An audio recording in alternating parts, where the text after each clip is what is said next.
Persian Gulf ప్రాంతం ఇప్పుడు నిప్పుల కొలిమిని తలపిస్తుంది. భూమిపైనే అత్యంత శక్తివంతమైన సైన్యాన్ని అమెరికా ఇరాన్ గడప వద్ద మోహరిస్తోంది. ఒక విమాన వాహక నౌక ఇప్పటికే పర్షియన్ గల్ఫ్లో పొంచి ఉండగా మరొకటి యుద్ధ ప్రాతిపదికన ఆ ప్రాంతానికి చేరుకుంటోంది. యుద్ధ విమానాలు, గైడెడ్ మిస్సైల్ డిస్ట్రాయర్లు ఇలా చారిత్రాత్మక స్థాయిలో నావికాదళం ఆ ప్రాంతాన్ని చుట్టుముట్టాయి.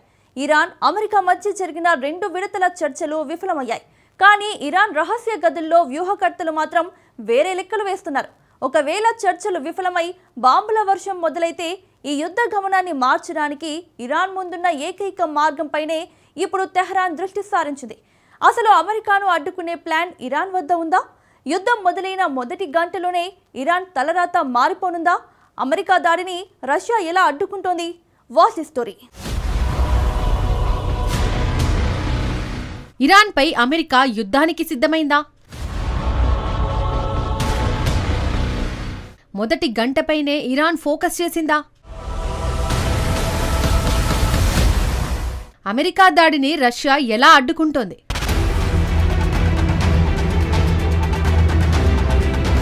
గత డిసెంబర్లో వెనిజులాపై అమెరికా మిలిటరీ దాడి చేసింది. ఆ దేశ అధ్యక్షుడు నికోలస్ మదురోను బంధించి అమెరికాకు తరలించింది.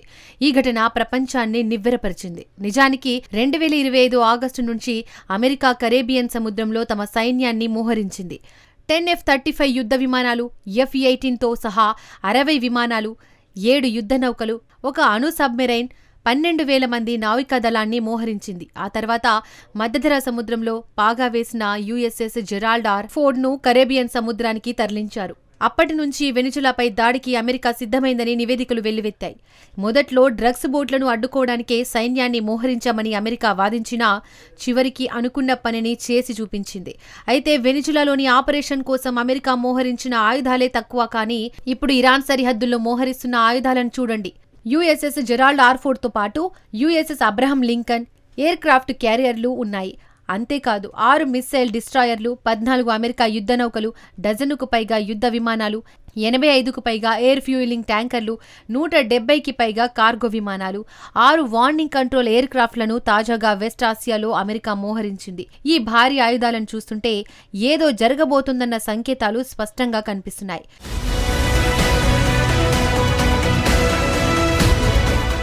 పశ్చిమాసియాలో యుద్ధం తప్పదన్న సంకేతాలు అమెరికా ఆయుధాలను మోహరిస్తున్న తీరుతో స్పష్టంగా కనిపిస్తున్నాయి. పరిమిత స్థాయిలో ట్రంప్ దాడికి దిగే అవకాశం ఉందన్న అంచనాలు వెలువడుతున్నాయి. అయితే ఇరాన్ కూడా ఏమాత్రం తక్కువ కాదు. అమెరికా దాడికి దిగితే ఎలా స్పందించాలన్న దానిపై ఇరాన్ వ్యూహకర్తలు ఇప్పటికే ప్రణాళికలు సిద్ధం చేశారు.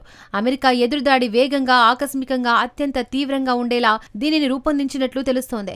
ఇరాన్ అనుసరించబోయే వ్యూహం చాలా స్పష్టంగా, కఠినంగా ఉంటుందని నిపుణులు అంచనా వేస్తున్నారు. ఇరాన్ ఎదురుదాడి వేగంగా, అన్ని చోట్ల అత్యంత శక్తివంతంగా విరుచుకుపడొచ్చని విశ్లేషకులు భావిస్తున్నారు. నిజానికి ఇరాన్ కమాండర్లకు ఈ యుద్ధంలో గెలుపు ముఖ్యం కాదు. అమెరికా తన పూర్తి వైమానిక ఆధిపత్యాన్ని ప్రదర్శించక ముందే ఒక విధ్వంసకరమైన సమన్వయంతో కూడిన ప్రారంభ దాడి చేయడానికి తెహ్రాన్ ప్లాన్ చేస్తోంది. అలా చేస్తేనే తమ మనుగడ సాధ్యమని వారు నమ్ముతున్నారు. ప్రస్తుతం ఇరాన్ తీర ప్రాంతం అగ్రరాజ్యం ప్రదర్శిస్తున్న భీకర సైనిక బలగాలతో నిండిపోయింది. USS అబ్రహం లింకన్ ఇప్పటికే సిద్ధంగా ఉండగా, మరోవైపు సముద్రపు అలలను చీల్చుకుంటూ USS జెరాల్డ్ ఫోర్డ్ యుద్ధనౌక ఇరాన్ సరిహద్దులకు వేగంగా దూసుకొస్తోంది. భారీ నావికా దళాల మోహరింపు, అత్యాధునిక యుద్ధ విమానాలతో పాటు 40,000 మంది సైన్యాన్ని అమెరికా సిద్ధం చేసింది.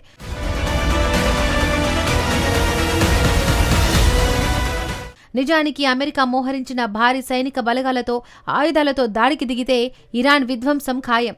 దీనిని దృష్టిలో ఉంచుకునే అమెరికా అధ్యక్షుడు డొనాల్డ్ ట్రంప్ ఇరాన్పై తీవ్ర ఒత్తిడి పెంచుతున్నారు. అణ్వాయుధాల తయారీకి అవసరమైన యురేనియం శుద్ధిని పూర్తిగా నిలిపివేయాలని, బాలిస్టిక్ క్షిపణి పరీక్షలను పూర్తిగా నిర్వీర్యం చేయాలని ట్రంప్ డిమాండ్ చేస్తున్నాడు. ఈ అంశంపై మస్కట్, జెనీవాలో జరిగిన పరీక్ష చర్చలు విఫలమయ్యాయి. పశ్చిమాసియాలో రోజురోజుకు యుద్ధ ముప్పు పెరుగుతోంది. అమెరికా విధించిన రెడ్ లైన్స్ ను ఇరాన్ అతిక్రమిస్తే భారీ ముప్పు తప్పదని ట్రంప్ పదే పదే హెచ్చరిస్తున్నారు. అయినా సరే ఇరాన్ వెనక్కి తగ్గడం లేదు. ఆ దేశ అత్యున్నత నాయకుడు అయతుల్లా అలీ ఖమేనీ అమెరికాకు తీవ్ర హెచ్చరిక జారీ చేశాడు. అమెరికా యుద్ధ నౌకలను సముద్ర గర్భంలో కలిపేసే ఆయుధ సామర్థ్యం ఇరాన్ వద్ద ఉందని స్పష్టం చేశారు. అమెరికా సైన్యం ప్రపంచంలోనే అత్యంత శక్తివంతమైనదని ట్రంప్ భావిస్తుండవచ్చు. కానీ ఎంతటి శక్తివంతమైన సైన్యానికైనా కొన్నిసార్లు గట్టి ఎదురుదెబ్బలు తప్పవని ఖమేనీ హెచ్చరించారు. ఇరాన్ ఎదురుదాడి ధాటికి అమెరికా మళ్లీ నిలబడలేనంతగా కుప్పకూలిపోతుందని సుప్రీం లీడర్ తేల్చి చెప్పారు. ఈ హెచ్చరికల అనంతరం Iran revolutionary guards IRGC artificial intelligence తో రూపొందించిన ఒక వీడియోను విడుదల చేసింది.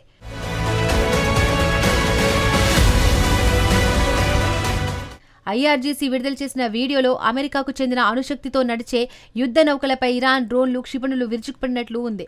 వాటితో పాటు ఇరాన్ వద్ద అత్యంత వేగంగా దాడి చేసే టార్బెటో బోట్లు, జలంతర్గాముల నుండి ప్రయోగించే టార్బెట్లు సిద్ధంగా ఉన్నట్లు ఆ వీడియోలో చూపించారు. దీన్ని బట్టి ఇరాన్ అమెరికా దాడులను తట్టుకుని ఎదురుదాడి చేసేందుకు సిద్ధంగా ఉందని స్పష్టమవుతోంది. ఒకవేళ ఇరాన్ అమెరికా దాడులు కొనసాగితే ఇది ఒక విధ్వంసకర యుద్ధంగా మారే ప్రమాదం పొంచి ఉంది.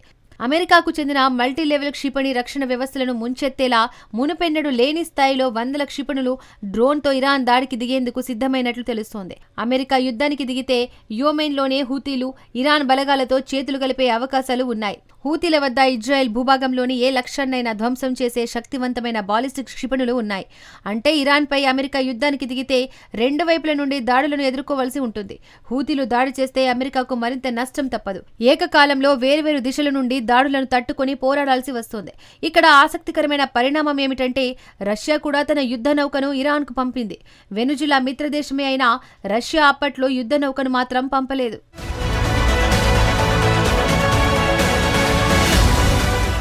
రష్యాకు ఇరాన్ వ్యూహాత్మక భాగస్వామి. పైగా ఇరాన్లో పలు ప్రాజెక్టులను రష్యా చేపడుతోంది. అంతేకాకుండా ఉక్రెయిన్ యుద్ధం భీకరంగా సాగుతున్న సమయంలో రష్యాకు డ్రోన్లు ఇచ్చి ఇరాన్ ఆదుకుంది. ఈ డ్రోన్లతోనే రష్యా వ్యూహం మార్చింది. గగనతల దాడులతో ఉక్రెయిన్ను ఉక్కిరిబిక్కిరి చేస్తోంది. అలాంటిది ఇరాన్ కష్టకాలంలో ఉంటే తప్పకుండా రష్యా ఆదుకునే అవకాశం ఉంది. తాజాగా హెర్ముజ్ జలసంధి వద్ద ఇరాన్, రష్యా సంయుక్తంగా సైనిక విన్యాసాలు నిర్వహించాయి. రష్యాకు చెందిన యుద్ధ సామాగ్రిని ఇరాన్ రక్షణ వలయంలోకి చేర్చింది. తెహ్రాన్కు మాస్కో ఒక వ్యూహాత్మక కవచాన్ని నిర్మిస్తోంది. హెర్ముజ్ జలసంధిలో రష్యా యుద్ధ నౌక ఉన్నంత కాలం ఇరాన్పై అమెరికా దాడికి తెగబడకపోవచ్చు. ఎందుకంటే పొరపాటున రష్యా నౌకపై దాడి జరిగితే ఆ తర్వాత ఎదురయ్యే పరిణామాలు తీవ్రంగా ఉంటాయి. ఈ విషయం అమెరికాకు బాగా తెలుసు. అమెరికా దాడిని రష్యా వ్యూహాత్మకంగా క్లిష్టతరం చేస్తోంది. పైగా ఇరాన్పై దాడి చేయకుండా చర్చల మార్గాన్ని ఎంచుకోవాలని రష్యా పదే పదే కోరుతోంది. ఇరాన్ తీరం నుండి రష్యా యుద్ధ నౌక ఇంకా వెనుతిరగలేదు. పొరపాటున రష్యా నౌకపై దాడి జరిగితే ఇది ప్రపంచ యుద్ధంగా మారడం ఖాయం. ఇక మరోవైపు ఇరాన్ కూడా తమ శక్తి సామర్థ్యాలను ప్రదర్శిస్తూనే ఉంది. ఇరాన్ బలగాలు ప్రత్యక్ష క్షిపణులను ప్రయోగిస్తున్నాయి. ఒకవేళ తమపై దాడి జరిగితే ప్రపంచానికి అత్యంత కీలకమైన హెర్ముజ్ జలసంధి మార్గాన్ని మూసివేస్తామని ఇరాన్ హెచ్చరించింది.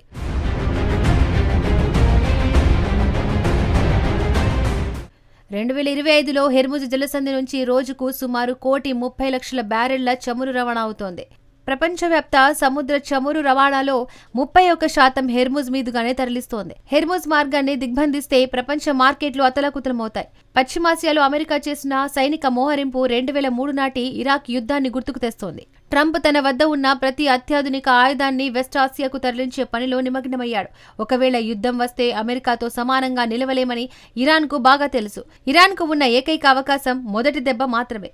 యుద్ధం ఇరాన్ను కబళించక ముందే యుద్ధభూమి తీరును మార్చేసే లక్ష్యంగా అమెరికాకు కౌంటర్ ఇవ్వాలని తెహ్రాన్ భావిస్తోంది. ఏం చేసినా మొదటి గంటలోనే చేయాలని ఇరాన్ ప్లాన్ వేసుకుంది. ఆ తర్వాత పరిస్థితులు ఇరాన్కు వ్యతిరేకంగా మారతాయని ఆ దేశానికి బాగా తెలుసు. ఈ ప్రమాదాల గురించి వాషింగ్టన్కు కూడా పూర్తి అవగాహన ఉంది.